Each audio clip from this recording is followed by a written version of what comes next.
There was this woman in the bed next to me. Her name was Cathy. And in the middle of the night, she had some sort of seizure. I kept ringing for the nurse. I could see that she was really scared. But I couldn't get out of bed to help her because of my leg. All that I could manage to do was to stretch out and hold her hand.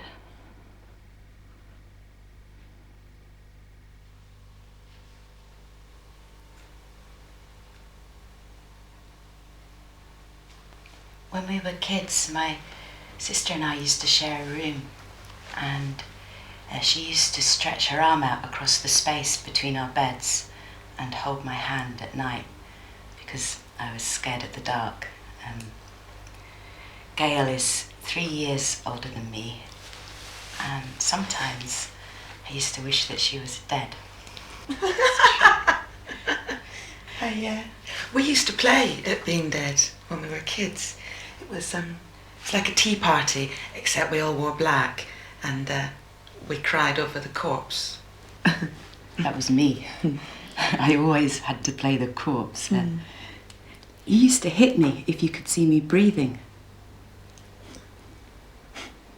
Stella was a horrible kid, sensitive. I used to call her the Duchess. And do you remember you used to dance around the sitting room with that old curtain on, singing to yourself, particularly when my friends came round? I was jealous. You were always the favourite.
My sister was always hanging around me and my mates, especially when we were trying to talk about boys and sex.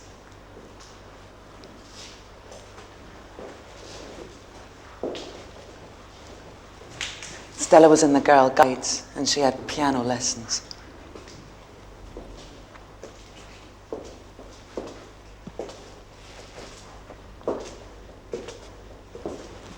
I used to tell everyone she was adopted. And if we had to go anywhere together, I'd make her walk on the opposite side of the road. She used to tell me I was adopted. I told Mum, and she smacked her so hard she gave her a black eye. Stella told Mum. She was furious. She smacked me so hard she gave me a black eye. Jury's here. Look, I told you I'm not sure of anything. This is the place we said we'd meet. It was started in 1968. 7098.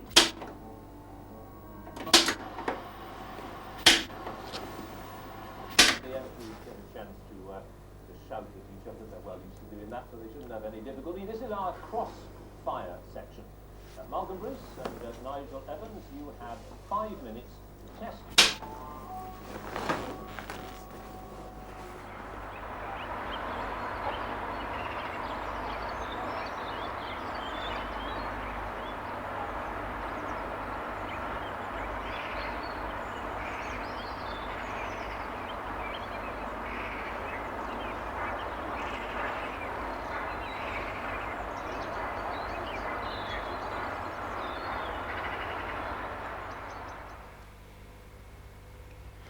I wanted to be bad like you, but you used up all the badness in our family, so I had to be the good one. My sister, she drank, she took drugs, she swore, she smoked. She used to go up to old men in the park and ask to see their willies. I used to wear those black PVC miniskirts and see-through nylon tops. I once bit my dad because he gave me grief about coming in at 4 in the morning, something. I went to all-night parties, I had underage sex, I eloped when I was 16. I was 2 months pregnant. I did well at school. I seemed to wear school uniform most of the time. My white socks were always grubby and only ever came like halfway up my calves. I watched a lot of telly and I read books.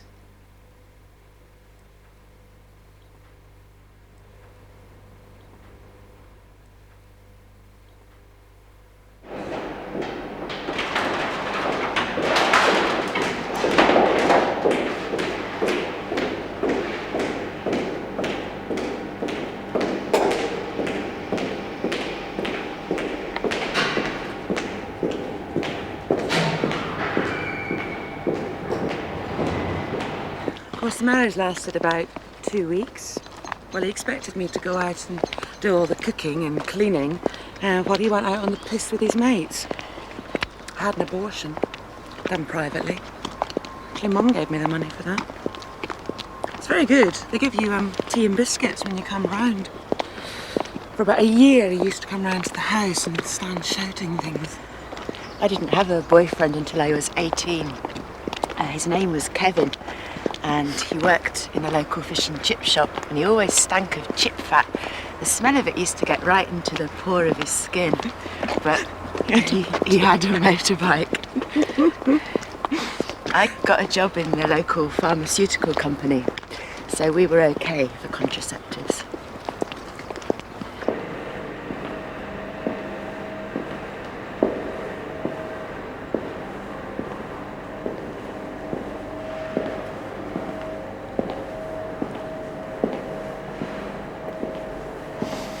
I went into nursing, properly, state registered.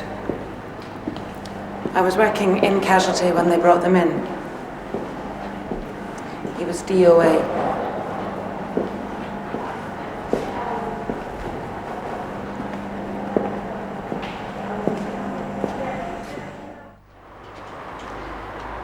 Mum told Gail to tell everyone that she'd walked into a door, but she didn't. You know Gail, she told the truth.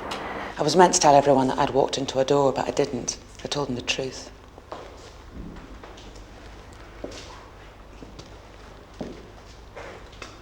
Mum got called in by the headmistress, threatened with social services.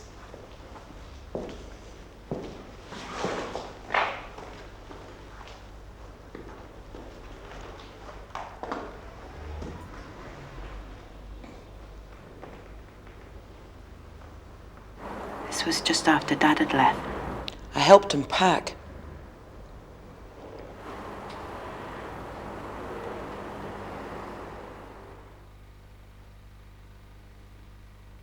You should have said something.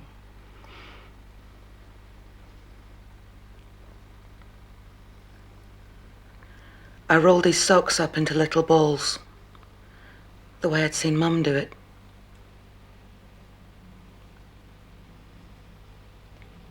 I even met her. She was blonde, by her own hand, as Auntie Jan would say. You don't know what it was like. You were always out. The worst thing was that Mum was so embarrassed about it. Like it was all her fault. She even told me not to tell the neighbours. I did it to get at her.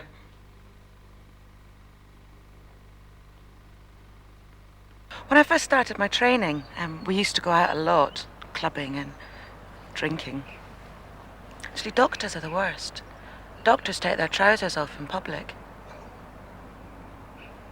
I used to have a fantasy about marrying a doctor, like in the books. But then I met Bill. Bill's a policeman. And he gets a lot of jokes about his name. Actually, I met him through my ex. My mum had gone into town and she bumped into my ex and she was like hitting him and screaming and stuff. And then Bill came along and, I mean, Bill's very good with people. He's sensitive. He stopped me drinking. Quite so much. I smoke a lot. It gives me something to do when I can't sleep at night. I thought that I might study history, that I would be a teacher. Bill and I have moved in together now. We'll probably get married next year. It's different if you know them. I switched to geriatrics, care of the elderly. The college said that they'd keep the place for me, but I couldn't face it. I find it difficult to go out. A woman from the social services came round and said, life must go on and that I should go and see a doctor and take some antidepressants. I started eating a lot. It's amazing, you know, how little things can cheer them up. A visit from the hairdresser or a new magazine or something. And we all have a good laugh now and again. There was one time that Cheryl, the student nurse, she was washing the false teeth and she put them all in together and we got them all muddled up and nobody knew whose teeth were whose. And I thought I was getting better. I stopped crying all the time. And I actually went shopping with Mum. But we were waiting... We were waiting for the bus, and I noticed these cows in the field. I don't know what it was, but it was raining, and these cows were just stood there, getting wet. I lay down on the pavement, and I refused to get up. Mum had to call a taxi to take me home. My coat was ruined. It was covered in dog shit. The cleaners wouldn't take it. It cost $19.99 in the Topshop sale. On my first day there, I watched a woman take about an hour to make her way from one side of the ward to the other in her Zimmer. As she passed the nurse's station, she turned to me and she said, "Never grow old. It's awful." A lot of them have lost it. They just lie there calling for their mums like little kids. I mean, sometimes I think it's actually better for them than for the ones who know what's going on. A lot of them have cancer. I mean, nobody likes having their bottom wiped by a stranger, do they? It was on a roundabout. The driver said that he didn't see us, but I say he didn't look. He came to see me in hospital. He couldn't stop shaking. He kept saying, I'm sorry, over and over again. Eventually, I just told him to fuck off. I was riding pillion. I'm okay physically now, except one leg is half an inch shorter than the other.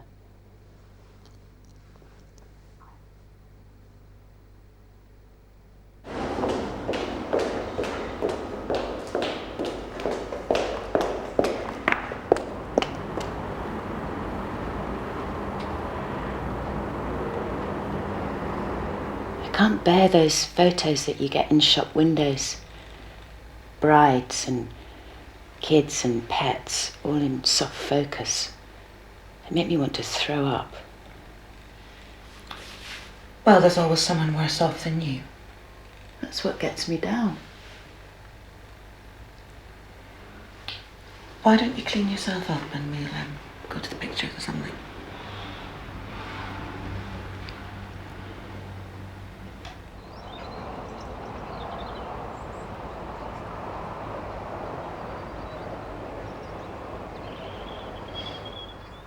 Mum and I get on really well together nowadays. I just can't believe what a stupid little cow I was.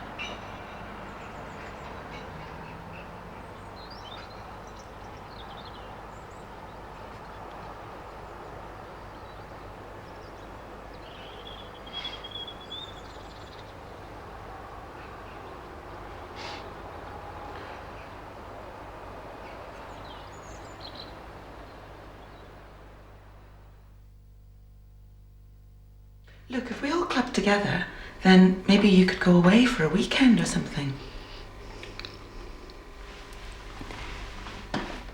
If Mum were in your ward, and in a really bad way, would you give her something, to make it quick and easy for her?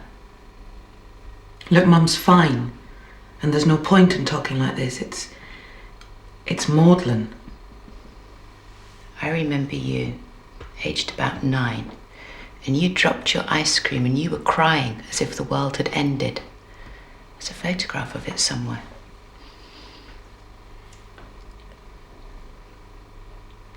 I wasn't even really in love with him. Spilt milk. It's like pain is elastic. It can stretch to include everything, or snap back tight and small so you can't measure one bit against the other.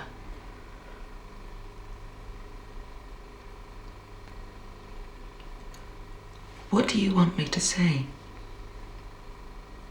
I'm still frightened of the dark.